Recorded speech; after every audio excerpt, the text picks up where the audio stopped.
तदरीस के शोबे में कैसे भिड़े हैं, ये मैंने जानने में अपनी ज़िंदगी गंवा दी। उस्ताद का साहिब किरदार होना बेहद ज़रूरी है। स्कूल में पढ़ने वाली बच्चियाँ किया खुद उस्तानियाँ भी उन चालबाज, बेशर्म और बेज़मीर मर्दों से महफूज नहीं। मेरा नाम गल्लाला है। तदरीस के शोबे से वाबस्ता हुए मुझको 19 साल बैठ चुके हैं। तसव्वुर भी न किया था कि मेरी जिंदगी में भी कोई ड्रामाई मोड़ आएगा। जिंदगी में हमारा बहुत से लोगों से वास्ता पड़ता है। मेरे जीवन में भी एक ऐसा शख्स आया जिसने मेरी सोचों में हलचल मचा दी। नहीं जानती उनको मुझसे सच्ची मोहब्बत थी या झूठी, मगर इजहार मोहब्बत करके उसने मुझे चौंका ज़रूर दिया था। बहरहाल दिलों का हाल तो अल्लाह ही जानता है। इन दिनों में जिस स्कूल में तदरीसी फ़राइज़ अंजाम दे रही थी, वो भी इसी स्कूल में पढ़ा रहे थे। मैंने उनकी नज़रों में पसंदीदगी भांप ली थी। बिलाशुबा वो एक परकशिश शख्सियत के मालिक थे, लेकिन शादीशुदा और 4 बच्चों के बाप थे। सो उनके मुतालिक ज़्यादा सोचना शर्म की बात थी, इसलिए मैं इनसे दूर रहत थी। वलीद साहब के पढ़ाने का अंदाज बहुत मुनफरिद था। तलब व तालिबात उनको पसंद करते थे। मैं भी उनके पढ़ाने के अंदाज से मुतासिर थी। एक दिन वो 8वीं जमात के बच्चों को नज़्म पढ़ा रहे थे, तब मैं बेउख्तियारान की जमात में चली गई। उनके पढ़ाने के अंदाज को सराहा। मैंने कहा, सर, आप तो पैदाइशी टीचर हैं। अल्लाह ताला ने आपको ये सलाहियत वदियत की है। वो अपनी तारीफ सुनकर बहुत खुश हुए और जवाबन बोले कि गिल अब भी पैदाइशी टीचर हैं। यूँ एक दूसरे की तारीफ से हमारे दरमियान गुफ्तगू की इब्तिदा हुई। एक रोज़ उन्होंने मुझसे कहा, मिस गिल, हैरत है कि आप अभी तक सिंगल हैं। इस बात के जवाब में मैंने किसी किस्म का रद्द अमल जाहिर न किया और चुप रही। एक रोज़ लाल रंग का लिबास पहनकर स्कूल गई। उन्होंने मेरे लिबास की तारीफ की। यूँ उनकी तरफ से पहली बार तारीफ का आगाज़ हुआ। मेरी खामोशी से उनकी हिम्मत अफजाई हुई। कुछ दिनों बाद किसी काम के सिलसिले में वलीद को फ़ोन किया तो उन्होंने कहा, आप इतनी खुश लिबास हैं कि हर बार तारीफ़ करने को दिल चाहता है। वाकई आप हर लिहाज से बहुत अच्छी हैं। हैरत है कि अभी तक आपकी शादी नहीं हुई। अगर मैं कुंवारा होता तो अपना रिश्ता आपके घर ज़रूर भेजता। इनकी ऐसी बातों पर मैंने चौंकना शुरू कर दिया था। बहरहाल बाद में उन्होंने माजरत कर ली एक दिन, और उन्होंने मुझसे कहा कि बड़ी उम्र वाले मर्द से शादी मत कीजिएगा और ना ही किसी बच्चों वाले से। आखिर मुफीद मशवरों का क्या मतलब था? मैं जिस जमात की क्लास टीचर थी, इसमें एक लड़की निदा पढ़ती थी। मैंने ये बात नोट की कि ये लड़की सर वलीद में गैर मामूली दिलचस्पी लेती है। ये लड़की रोज़ ही छठी से ज़रा पहले किसी न किसी काम के बहाने उनके पास चली जाती। कभी कॉपी चेक करवाने के बहाने, कभी किसी और बहाने। कई दिनों तक मैं ये बात नोट करती रही, क्योंकि मेरी छठी हिस्स कह रही थी कि दाल में कुछ काला ज़रूर है। निदा को दाल बेलफ्ज़ों में समझाने की कोशिश की, लेकिन मेरी बदकिस्मती के वो लड़की उलट मेरी दुश्मन बन गई। वो वलीद साहब के पास गई, इनके सामने खूब रोई और कहा कि मिस गिल मुझ पर शक करती हैं, जबकि मैं तो आपको उस्ताद समझकर आपसे बात करती हूँ। कल मैं अपने अबू को स्कूल लेकर रहेगी ताकि वो मामला खुद संभाल ले। निदा की बात सुनकर सर वलीद पर यशुन हो गए।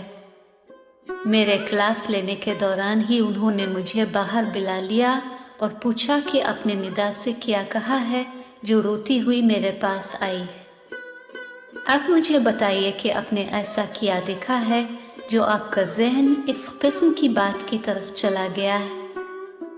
हमारे दरमियान ऐसी कोई बात नहीं है जो अपने निदा को तंबीह की है। दरअसल बच्चे अपने असातिज़ा को पसंदीदगी की नज़रों से देखते हैं। आप इस मामले को ज़्यादा न होने दें। निदा के वालिद एक मौलवी साहब हैं जिनके मरासिम हमारी मैडम से अच्छे हैं। मैडम तक बात पहुंच गई, कहीं से कहीं तक पहुंच जाएगी। निदा के हवाले से हमारे दरमियान इस रोज़ काफ़ी लंबी गुफ्तगू हुई थी। मेरे पास चूँकि सर वलीद का नंबर था, मैंने रात को उनको टेक्स्ट किया और निदा से मोहतात रहने को कहा, जिस पर उन्होंने जवाब दिया कि मैं निदा को अपनी बेटी समझता हूँ, आपको गलत फहमी हुई है। मुझको उनकी इस बात से लगा कि वो नाराज़ हो गए हैं, तो मैंने उनको टेक्स्ट किया, सर क्या आप मुझसे नाराज़ हो गए हैं? उन्होंने फौर जवाब दिया, बिल्कुल नहीं, मैं आपसे नाराज़ नहीं हो सकता, लेकिन आपसे कुछ कहना है। इसके बाद उन्होंने मुझ पर अपनी पसंदीदगी की वजाहत कर दी। कहा कि मैं आपसे इसलिए मोहब्बत करता हूँ कि आप एक अच्छी मौलिमा हैं, आप तालीम याफ्ता हैं। उन्होंने मेरी खूब तारीफ़ें की, तो मैंने उनको कहा कि आपने तो मेरी तारीफ़ में ज़मीन व आसमान के कुलाबे मिला दिए, मैं इतनी तारीफ़ के काबिल नहीं। बोले, अरे नहीं गुल, आप वाकई अनमोल हैं। जब आप बन संवर कर स्कूल आती हैं तो मुझे बहुत अच्छा लगता है। जी चाहता है आपकी तारीफ करूं, लेकिन मौका नहीं मिलता। सर मैं तो अपने लिए संवरती हूँ, दूसरों को मुतासिर करने के लिए नहीं। उन्होंने जवाब दिया कि इंसान किसी न किसी के लिए तो संवरता ही है। मैं उनके जवाब से दम बखुद रह गई। कुछ दिन गुजरे थे कि निदा ने इस वाक़ये को फिर से रंग देने की कोशिश की और अपनी बड़ी बहन को, जो उसी स्कूल में पढ़ती थी, मेरे पास ले आए। इसकी बहन ने मुझको स्कूल से निकलवाने की धमकियां दी। मैंने सर वलीद से जिक्र किया, उन्होंने तब मेरी बहुत मदद की। निदा और उसकी बहन को समझा कर नॉर्मल किया, बात मैडम तक ना पहुंचने दी।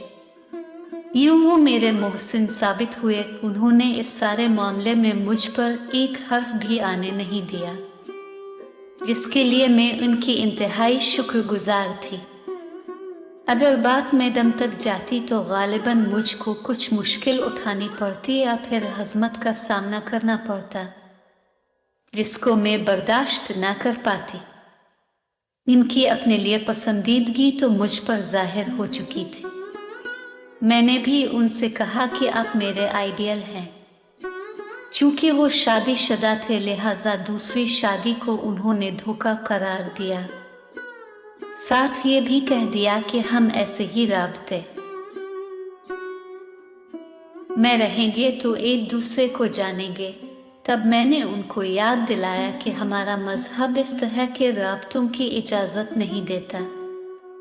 कहने लगी, हर बात पर आप मजहब को बीच में क्यों ले आती हैं? मुझको उनके मुंह से ये बात सुन कर धचका लगा। इन दिनों मैंने ये बात भी नोट की कि वो खुद भी नक्सक से दुरुस्त होकर स्कूल आने लगे थे। उन्होंने एक रोज़ फिर राब्ता किया तो मैंने उनको टेक्स्ट किया कि सर अब बिलावजा मुझसे क्यों राब्ते में रहना चाहते हैं? आप शादीशुदा हैं, आपके और मेरे रास्ते जुदा हैं। बोले, मेरे दिल में भी आपके लिए कोई तमा नहीं है। राब्ते में इसलिए रहना चाहता हूँ कि आप ज़हीन हैं, ऊंची इंसान हैं। उन्होंने निदा के हवाले से कुछ बातें करके मुझसे राब्ते का सिलसिला आगे बढ़ाया। मैं इनकी बातों को चुप करके सुनती रही। जब काफ़ी देर गुजर गई और उन्होंने बातों का सिलसिला बंद न किया तो मैंने कहा, सर अब आप सो जाएं, शाम को भी ट्यूशन पढ़ाते हैं। दिन भर के थके हारे हैं। जवाब में बोले, अब से बात करके मेरे सारी थकन उतर जाती है। मैं उनकी इस बेबाकी पर हैरान रह गई। वो अब खुलकर मेरे साथ खेलने लगी, मेरे बेबाकी से तारीफ की और कहा कि अब से बात किए बिना मेरा गुजारा नहीं होता है। अब मेरे हवासों पर छाने लगी हैं। मुझे उनकी ये बेबाकी एक आंख ना भाई। बेहद ज़ब्त का मुजाहरा करते एवी मेरी फ़ोन बंद किया और अपनी कम अक्ली पर मातम करने लगी कि आखिर क्यों सर वलीद से ना चाहते हुए भी राब्ते में हूँ। उन्होंने मुझे फंसाने के लिए पहले शराफत का ढोंग रचाया और अब खुलकर अपनी चाहत का इजहार करके मुझे रुस्वा करने की कोशिश। मैंने उन्हें समझने में देर कर दी। वो खुद को मुहज़्ज़ब साबित करके ये गिनूना खेल खेल रहे थे। निदा का मामला भी इतना सीधा ना था। वो इसके साथ भी ऐसी है चिकनी चुपड़ी बातें करते थे। ये बात तो बाद में जाकर खिली के पहले स्कूल से भी इसीलिए वो निकाले गए थे। मैंने उनको रहबर समझा, लेकिन उन्हें ये अंदाज़ा ना हो सका कि मैं वैसी लड़की नहीं कि एहतराम के रिश्ते में मिलावट करूँगी। उन्होंने उस्ताद का रुतबा मेरे सामने गिरा दिया कि मर्द सिर्फ मर्द होते हैं और मर्द औरत की दोस्ती बना लालच हो है नहीं सकती। रिश्तों की इस खोट ने दिल बेजा दिया। अपनी इस तजलील पर मैं खामोश रह सकी। उनको स्कूल जाकर साफ कहा कि आपको क्या हक पहुंचता था कि दोस्त के रूप में ढलकर आप मेरे जज्बात से खेलें। मैं इसके लिए आपको कभी माफ़ नहीं करूंगी। वलीद को मुझसे इस किस्म के शदीद रद्द अमल की बिल्कुल तवक्को न थी। वो मेरे मुंह से ये बात सुनकर हैरान और परेशान रह गए। कहने लगे, मैंने सच बात की है, पर मेरे दिल में उनके लिए मुरव्वत भी ना रही। मैंने इसके बाद उनसे बातचीत बिल्कुल ही बंद कर दी। मुझे उनसे नज़र में मिलाना मुश्किल लगता था। सच कहूँ तो इस वाक़या के बाद मेरे स्कूल में दिल ही ना लगता था। मैंने स्कूल छोड़ने का इरादा कर लिया। दरअसल उन्होंने मुझे एक आम सी लड़की समझा था जो मर्दों से राब्ते में रहकर टाइम पास करती है। इसके बाद मैंने वो स्कूल छोड़ दिया। उन्होंने ऐसी बातें करके मेरे दिल को ठेस पहुंचाई जिनकी मुझको आन से कभी भी तवक्को ना थी। अफसोस इस बात का भी है कि ज़िंदगी में अगर किसी को अच्छा जाना इस पर एतबार किया तो वो भी वलीद सर थे, लेकिन वो मुझसे मुखलिस ना थे। मुझसे झूठ बोलते रहे कि वो एक मुखलिस इंसान है। उन्होंने मेरे इमेज को तोड़ते हुए ये ना सोचा कि मुझको दुख होगा। उन्होंने सिर्फ अपना दिल बहलाया। काश मैं इनसे राब्ते में ना रहती तो ये नौबत ना आती। अल्लाह ताला इनको हिदायत दे कि वो आइंदा किसी के जज्बात से इस तरह न खेलें जो किसी मासूम दिल के लिए तकलीफ का बाइस हो।